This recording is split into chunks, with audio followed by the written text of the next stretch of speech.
Let's find out! Welcome to our channel, everybody!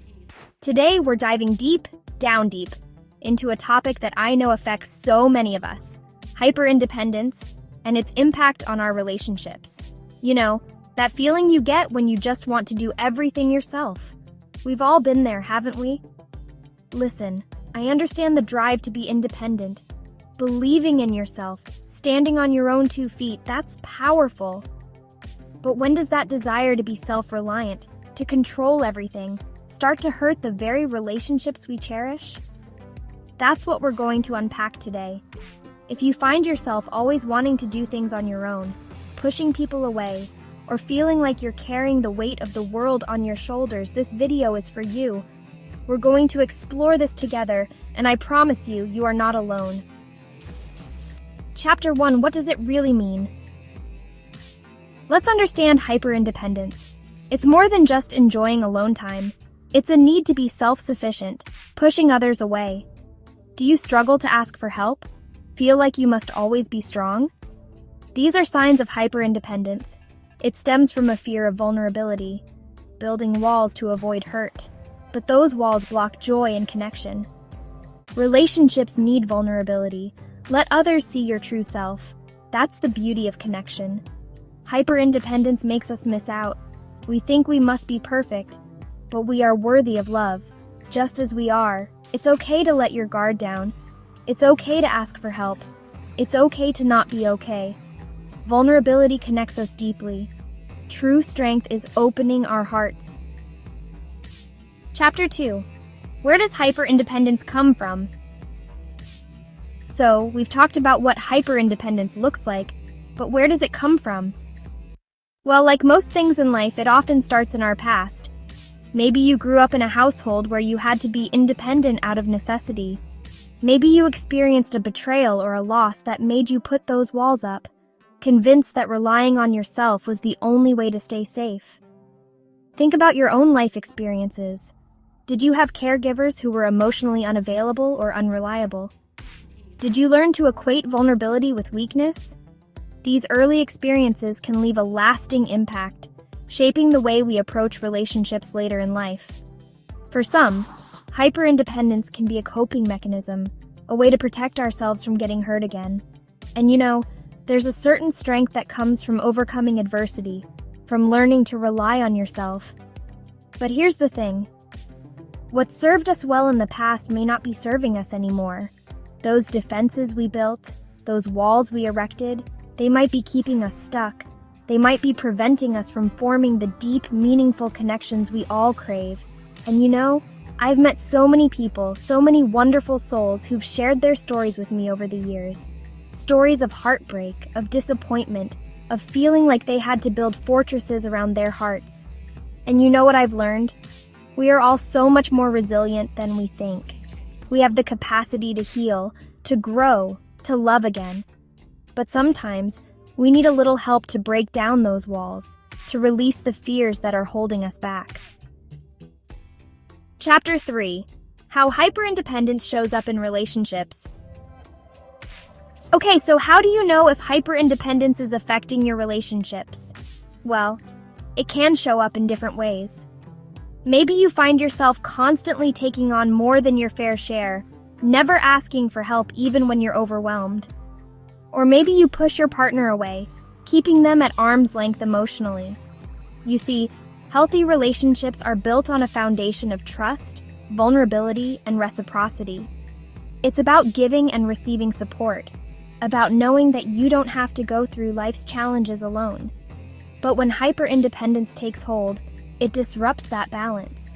You might start to feel resentful, like you're always giving but never receiving. Your partner might feel shut out, like they can't reach you on a deeper level. And slowly, those cracks in the foundation can start to widen. Communication is key in any relationship, but it's especially crucial when hyperindependence is at play. Talk to your partner about your fears, about the things you're struggling with. Let them know that you're working on opening up, on letting them in. Remember, you don't have to do this alone. Your partner can be your ally, your confidant, your biggest cheerleader, but they need you to let them in. Chapter 4. Stories from the Heart. when hyper-independence takes center stage. Over the years on the show, I've had the privilege of talking to so many people about their relationships, and one story that really sticks with me is about a woman named Sarah. Sarah was a successful lawyer, completely independent, always in control. But behind that facade of perfection, she was deeply lonely. She had built such high walls around her heart that she had unintentionally pushed away the man she loved. Sarah's story is a powerful reminder that hyper-independence can manifest in subtle ways. It's not always about grand gestures or dramatic pronouncements. Sometimes it's about the little things, the missed opportunities for connection. Maybe you can relate to Sarah's story. Maybe you found yourself pushing away the people who care about you, convinced that you're better off alone. But here's the truth. We are wired for connection. We are meant to love and be loved. And sometimes the bravest thing we can do is let someone see our vulnerabilities, our imperfections, and love us anyway. That's where true intimacy lies. Chapter 5. What the professionals say about hyper-independence and love. Now, I'm not a therapist, but I've learned a lot from the experts over the years. And what they'll tell you is that hyper-independence can have a real impact on our relationships. It can lead to communication breakdowns, resentment, and a lack of emotional intimacy. Dr. Brené Brown, who's written some incredible books on vulnerability and shame, talks about how hyper-independence can be a form of armor, a way to protect ourselves from getting hurt. But she also reminds us that vulnerability is the birthplace of love, belonging, and joy. So how do we find that balance between independence and interdependence? It starts with self-awareness. Recognize the patterns in your own behavior. Are you quick to shut down emotionally? Do you struggle to ask for help? Once you're aware of the patterns, you can start to challenge them. Start small. Ask a friend for a favor. Let your partner know you're feeling overwhelmed. These small acts of vulnerability can be incredibly powerful. Chapter 6. Practical tips for embracing interdependence. So how do we find that sweet spot between being independent and being interdependent? It's about finding that balance, right? Here are a few things that might help. First, start by challenging those negative thoughts. Those voices in your head that tell you you're not good enough, strong enough, or worthy enough to receive love and support. Next, practice asking for help. I know it can be scary, but start small. Ask a friend to pick up groceries if you're feeling overwhelmed, or delegate a task at work. Each time you ask for help, you're challenging that voice that tells you you have to do everything yourself. And finally, allow yourself to be vulnerable. This is a big one, I know. But true intimacy requires us to let our guard down, to let someone see our true selves, flaws and all.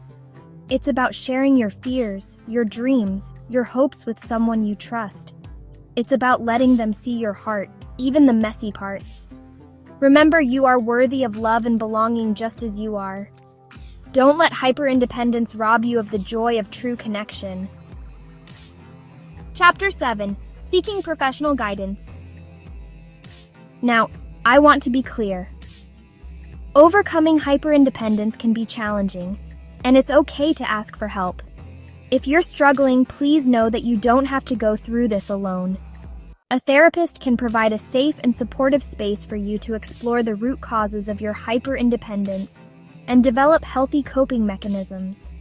Therapy can be incredibly empowering. It's about giving yourself permission to heal, to grow, to become the best version of yourself. It's about investing in your own well-being and creating a more fulfilling life. Remember, asking for help is not a sign of weakness. It's a sign of strength. It takes courage to acknowledge that you need support, and it takes even more courage to reach out and ask for it. So if you're feeling stuck, if you're ready to break free from the chains of hyper-independence, please know that there are resources available to help you. You deserve to experience the joy of true connection, and with the right support, you can get there.